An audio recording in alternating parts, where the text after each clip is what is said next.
काफी ते मानो मिलदा तवा के चंदा हदीस कुरान वांगुर ना है असा कुरान के मनियो ता मगर हदीस गलत थी सके थी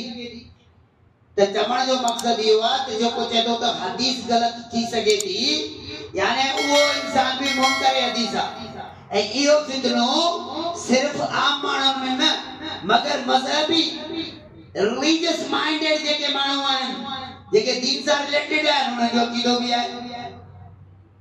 त हदीस गलत थी सके थी मगर कुरान गलत ना है हालांकि कलमे जा बे हिस्सा है ला इलाहा इल्लल्लाह मुहम्मद रसूलुल्लाह जो कोई इंसान रसूलुल्लाह सल्लल्लाहु अलैहि वसल्लम की सही हदीस के भी गलत समझे तो या जो ज़ीना हदीसों बाद में लिखी हुई गलत थी सकती वो इंसान चाहे नमाज पढ़े रोजा रखे ज़कात सदका खैरात दे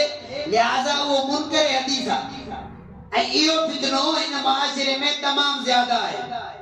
जेकरे वो हदीस के अहमियत ने हदीस के बेहतर समझन तही मुआशरो अन्या वधिक तरक्की करे सके तो लिहाजा जेके मानू आन उन जो ज़हन ठहल आए त हदीस गलत थी सके अल्लाह ताला कुरान मजीद में फरमाए या अय्युहल्लज़ीना आमनू ला तुक़द्दिमू बैना यदयिल्लाहि व रसूली ईमान वालो अल्लाह का डरो अल्लाह के रसूल का आगे न वधो रसूल का वधण जो मकसद चाहे यानी रसूल जे को ॾिनो वो वठो जो को रसूल मना करे उन खां रुकजी वञो यानी नबी जो भी नबी जी जड़ी तर्जुमानी करे तो उन जे मथो ईमान करे तो ला इलाहा इल्लल्लाह अल्लाह जी तौहीद मोहम्मद रसूलुल्लाह सल्लल्लाहु अलैहि वसल्लम सुन्नत अल्लाह जे दीन जो तरीको है जेकरे तवा सही जिंदगी नमाज़ पढ़ो रोजा रखो ज़कात सदकात दो लेकिन उनमें तरीका रसूल न होंदो तवा जो अमल खुदा वर कबूल न तमा पंजी पास माजी में वनी दिसो मक्के जा मुशरिक हज भी कंदा होया उमरा भी कंदा होया बैतुल्लाह जो तवाफ भी कंदा होया ज़कात सदकात खैरात काफी हुए अमल जेके कंदा होया उते जेके भुखिया ईंदा होया आगे होटल जो सिस्टम न हुंदो हुयो उते जेके मानू ईंदा उनन के हाजिन के ही खाराईंदा होया जी अल्लाह ताला कुरान में जिक्र फरमायो त हाजिन के कुटी खारण जाजरो ना उते मानू जेके हज ते ईंदा होया जो किबलो अव्वल अल्लाह ताला जमीन बनाई ऐ जो को पीरी पीरी मस्जिद रसूलुल्लाह सल्लल्लाहु अलैहि वसल्लम फरमाया अल्लाह ने जमीन पे मुकर्रर की बनाई वो बैतुल्लाह है बैतुल्लाह ने धरती ने जमीन जो पीरो किबलो है बैतुल मुक़द्दस इन जमीन जो बियो किबलो है ऐ कदीमी किबलो है उन जो वजूद में अल्लाह ताला बैतुल्लाह का बादर त चमण जो मकसद यो आ त उते जेके हाजी ईंदा आया जेके माण्हू जी इबादत हो भी कंदा हुया इए कोने तव्हां ॾिसो सही बुखारी में हूं तव्हांखे पहिरियों बि ॿुधायो त निकाह हो भी कंदा हुया पर उन जा तरीक़ा अलॻि हुया जे बैतुल्लाह में जॾहिं हू तवाफ कंदा हुया हज जे लाइ आम तौर है उघाड़ो तवाफ कंदा हुया असांजा मुआशिरे में माण्हू चवंदा यार असां त कपिड़े में कयूं था असां वटि कपिड़ो आहे हू बैतुल्लाह में उघाड़ो तवाफ कंदा हुया लिहाजा हू जाहिल हुया हुननि जो जे करे बैतुल्लाह में उघाड़ो तवाफ कंदा हुया त ताके जेको कपिड़ो असां इस्तेमाल कयूं था उहो किथे हराम जो न हुजे वो कपड़ो जो हराम मधु था हराम पायूं था लिहाजा वो हराम के पैसनि जो न हुजे मता उमरो न थे मता हज न थे इन जे करे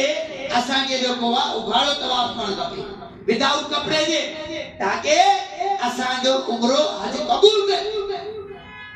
ओए वडा अकुलदान बड़े तजुर्बे वाला माण्हू हुया हू बिन मुल्कन सां कारोबार कंदा हुया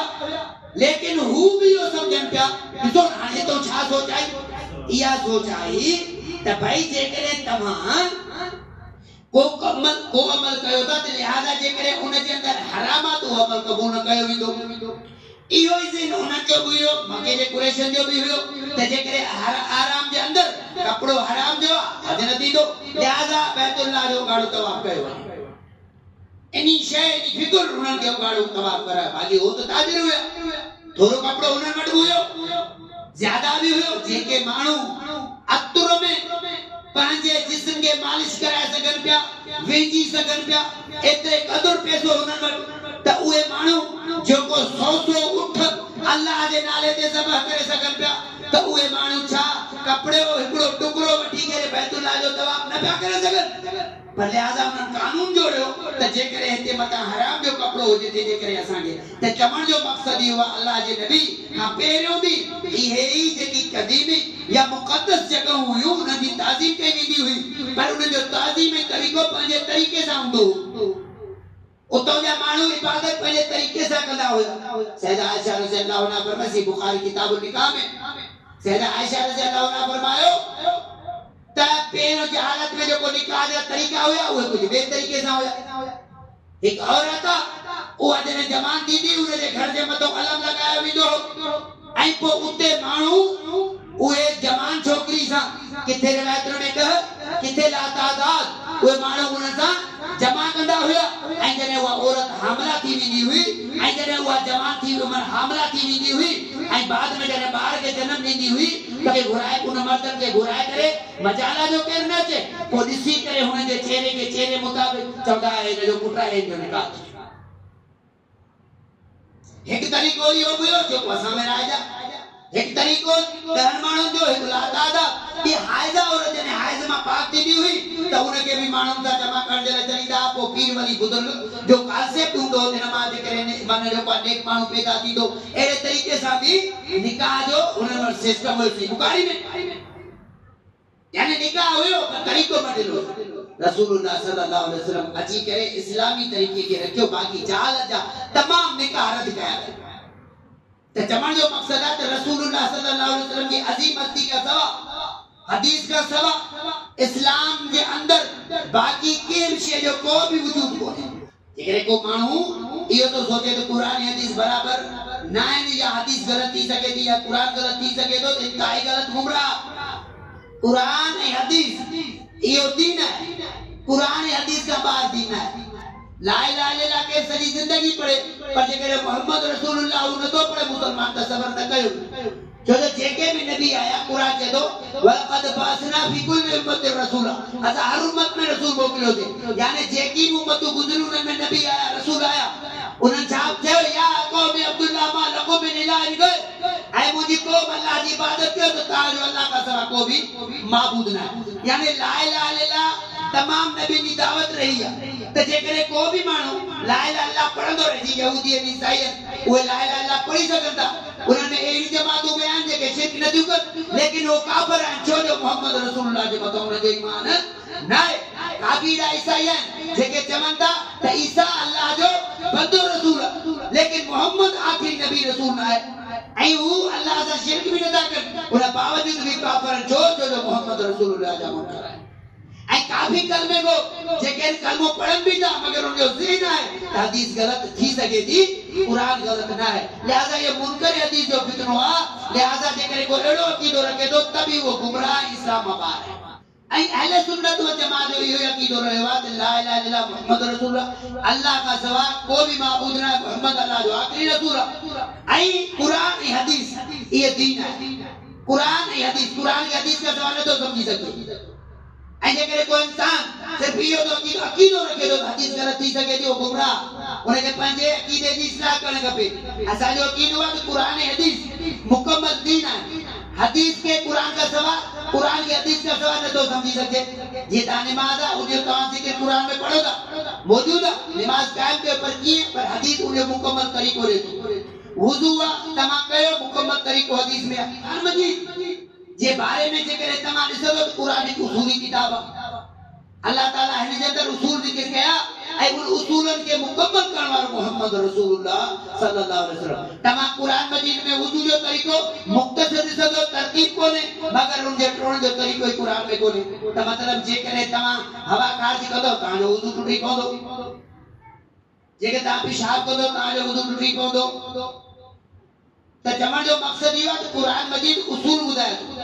ऐं रसूलुल्लाह सल्लल्लाहु अलैहि वसल्लम जी तर्जुमानी कई वज़ाहत कई ये चई सघूं था त जेको तर्जुमान हुजे ऐं जिंहिंजी इताअत जो अल्लाह कुरान हदीस पाण हुकुम करे अल्लाह ताला या अय्युहल्लज़ीना आमनू ला तुक़द्दिमू बैन यदैल्लाहि व रसूली ए ईमान वारो अल्लाह जे रसूल खां अॻिते न वधो अल्लाह ताला फरमायो वतक़ुल्लाह इन्नल्लाह समीउन अलीम अल्लाह खां ॾिजो एक कोई इंसान रसूलुल्लाह सल्लल्लाहु अलैहि वसल्लम के तरीके के छड़े करे पांचो तरीको इख्तियार करे तो नबी जी अहमियत खत्म थी वई। असा नमाज पढ़ूंगा हिते असा सब नमाज रे जमा जा जेकर असां नमाज के जे पढ़ो तो अल्लाह दे पर जे में तरीको नबी न रोजे तो नबी की अहमियत रही लेकिन मां हिते पंहिंजे मुर्शिद बाबा साईं पी वडन जो तरीको इस्तेमाल कया किते भी नमाज में उन्हनि जो तरीको मूंखे मिले त भाई असां नमाज ये पढ़दा आहियूं ऐं जेकर मां उन तरीके ते पढ़ा त अल्लाह जे लाइ दो त पो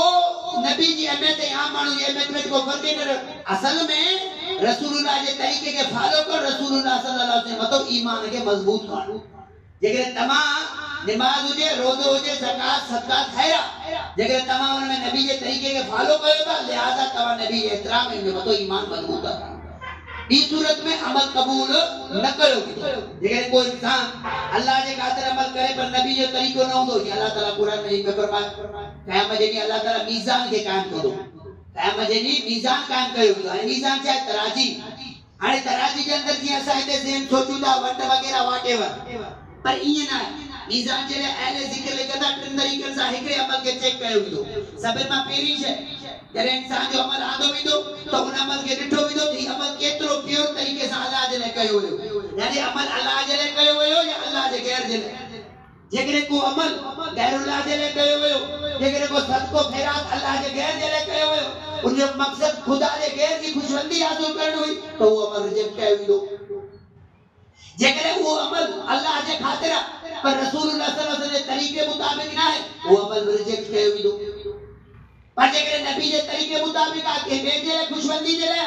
रिजेक्ट कयो विदो पर जेकर अल्लाह जे खातिर नबी जे तरीके मुताबिक आ त टी शइ याद थी विदी त इनके करण वाले केतरे खुश दिली सां कयो ताकि उन में वजन कायम कयो जो को इंसान अल्लाह जे खातिर जेतरो दिल ऐं शौक़ सां सजदो ॾींदो ओतिरो ई अल्लाह जे नज़दीक उन अमल में वज़न ॾींदो ओतिरो ई उन इंसान जो अमल वधंदो उहो ई अमल तराजी में वज़न रखंदो हिकिड़ो जेतिरो चाह सां सजदो ॾींदो छो जो जॾहिं इंसान नमाज पढ़े थो हर